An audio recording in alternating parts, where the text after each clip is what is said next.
Blush আর শেষ হয়ে গেলে এভাবে লিপস্টিক দিয়ে ব্লাশ অ্যাপ্লাই করা যাবে। কিন্তু একই আমার তো লিপস্টিকই শেষ, চলো এই একটা ট্রাই করা যাক, যেখানে বিটরুট দিয়ে ব্লাশ বানানো হচ্ছে। সো এটা কি রিয়েল নাকি টোটালি ফেক সেটা দেখার জন্য আমি এখানে বিটরুট নিয়ে নিয়েছি, আর যেটাকে আমি অ্যাপ্লাইও করছি ভিডিওতে যেভাবে দেখানো হয়েছিল, কিন্তু একই কিছুই তো হয়নি। সো চলো ফেক এটা। নেক্সট হ্যাক হচ্ছে, তোমার কাছে যদি কোনো দুল না থাকে তাহলে তুমি কি করবে, কিনে নেবে। আরে না, কেনার ঝামেলা ছাড়াই আমি তোমাদের বাড়ি দিয়ে দুল বানানো শেখাবো।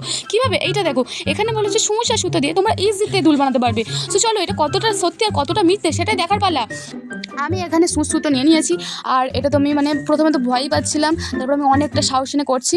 বাট গাইজ এইটা একদমই না, তুমি দুল কিনেই পড়ো গাইজ, এরকম কিপটামো করো না। নেক্সট হ্যাক হচ্ছে, তোমার কাছে লিপস্টিক আছে বাট সেটা ওয়াটারপ্রুফ নয়। এখন কি করবে, দোকানে না গিয়ে বাড়িতে এটা ওয়াটারপ্রুফ বানাতে পারবে। কি করে, এই হ্যাকটা দেখো।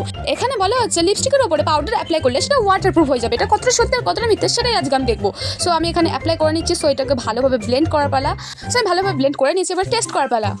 সো আর এইটা দেখে আমি তো লিটারালি চমকে গেছি, সত্যি গাইজ ওয়াটারপ্রুফ হয়ে গেছে, আর এটা ওয়ার্কেট। ফাউন্ডেশন কি ভেঙে নষ্ট হয়ে গেছে, তাহলে তুমি এখন কি করবে, ভাঙা ফাউন্ডেশন লাগাবে? আরে না, তোমরা এখন থেকে বাড়িতে ফাউন্ডেশন বানাতে পারবে। কি করে, পাউডার আর ক্রিম মিশিয়ে ভালো করে মিক্স করলে এটা ফাউন্ডেশন হয়ে যাবে। সো এটাকে আমি এবার তোমাদের টেস্ট করেও দেখাচ্ছি, আর এটা খুব ভালোভাবে ব্লেন্ড হয়ে গেছে, আর এটা গাইস ওয়ার্কেট, তোমরা বাড়িতে ট্রাই করতে পারো। আচ্ছা, তোমাদের হাতে কি ঘড়ি নেই, তোমাদের হাতে কি টাইম নেই, আর তোমরা ব্লাশ করতে খুবই ভালোবাসো, তাহলে তোমরা এই একটা ট্রাই করতে পারো, যেখানে আমি দেখবো ব্রাশ দিয়ে না হাত দিয়ে কিভাবে তাড়াতাড়ি আর ভালোভাবে ব্লেন্ড করা যায়। সো আমি ফার্স্টে ব্রাশ দিয়ে তো করে নিয়েছি, তারপরে আমি হাত দিয়ে ব্লেন্ড করছি, আর আমি এখানে পার্থক্যটা বুঝতেই পারিনি ব্লেন্ড করার পর। তোমরা গাইস কমেন্টে জানাও যে কোনটা বেস্ট হয়েছে, আর এই ভিডিওটার মধ্যে কোন একটা সবথেকে বেশি হেল্পফুল লাগলো সেটা কমেন্ট করে জানাও। সো চলো টাটা।